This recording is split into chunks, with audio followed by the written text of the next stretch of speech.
Assalamualaikum warahmatullahi wabarakatuh. Perkenalkan, saya Saidatul Karimah, NPM 30617240112 dari Program Studi Pendidikan Biologi STKIP PGRI Banjarmasin. Pada video kali ini kita akan membahas tata nama atau nomenklatur bagian dari mata kuliah taksonomi tumbuhan rendah. Sebelum membahas tentang nomenklatur, saya akan membahas dulu apa itu taksonomi. Taksonomi berasal dari bahasa Yunani dari kata taksis yang berarti susunan dan nomos yang berarti aturan. Lawrence sendiri mendefinisikannya sebagai studi yang meliputi identifikasi, tata nama, dan klasifikasi dari suatu objek. Komponen dari taksonomi ada klasifikasi, kemudian ada identifikasi, deskripsi, dan yang terakhir tata nama atau nomenklatur. Kali ini kita akan membahas tata nama atau nomenklatur tersebut.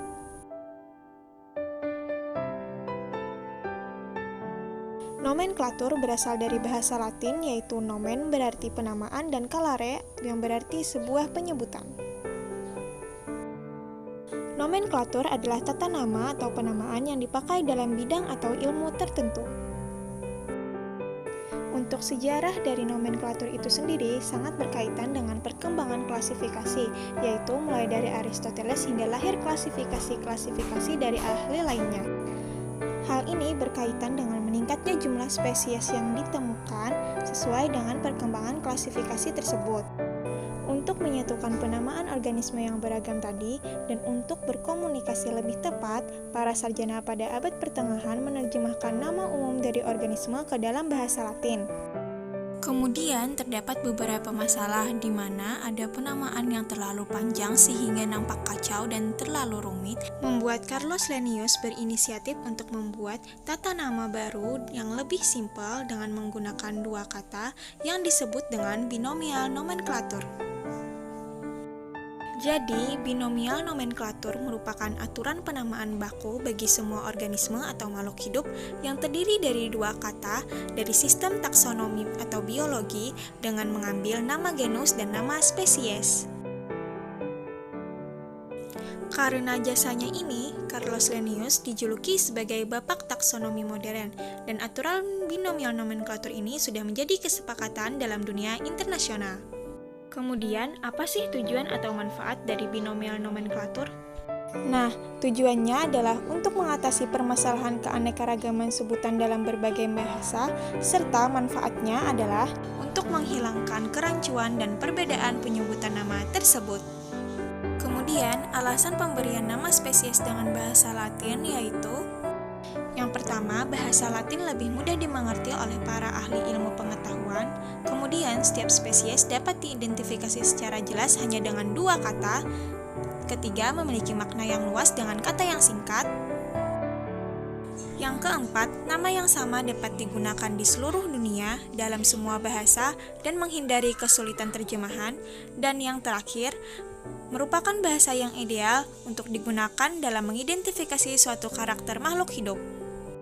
Kemudian, bagaimana aturan penulisan dengan binomial nomenklatur? Aturan penulisan binomial nomenklatur yang pertama, penamaan menggunakan bahasa Latin atau yang dilatinkan. Yang kedua, kata pertama menunjukkan genus, kata kedua menunjukkan spesies. Ketiga, kata pertama dimulai dengan huruf kapital dan kata kedua ditulis dengan huruf kecil. Yang keempat, nama spesies ditulis dengan huruf yang berbeda dengan huruf yang ada di sekitarnya, misalnya dengan digarisbawahi secara terpisah atau dicetak miring. Yang kelima, jika kata penunjuk spesies terdiri lebih dari dua kata, digunakan tanda hubung. Jika nama hewan, tidak perlu tanda hubung. Yang keenam, nama spesies dapat diakhiri dengan notasi autor atau orang yang memberi nama Latin spesies tersebut.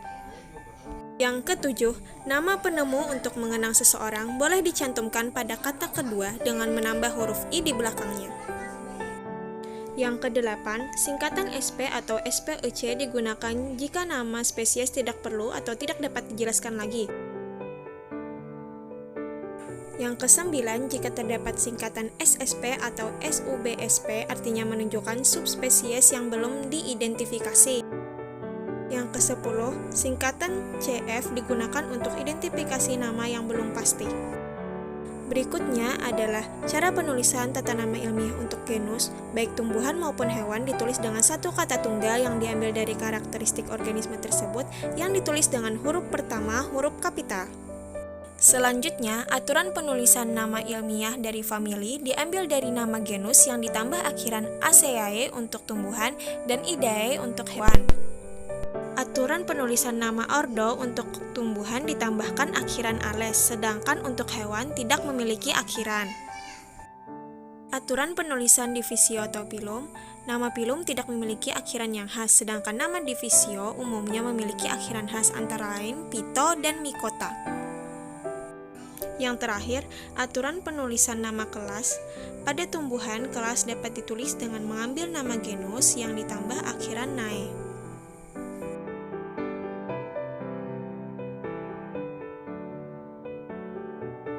Sekian dulu pemaparan dari saya.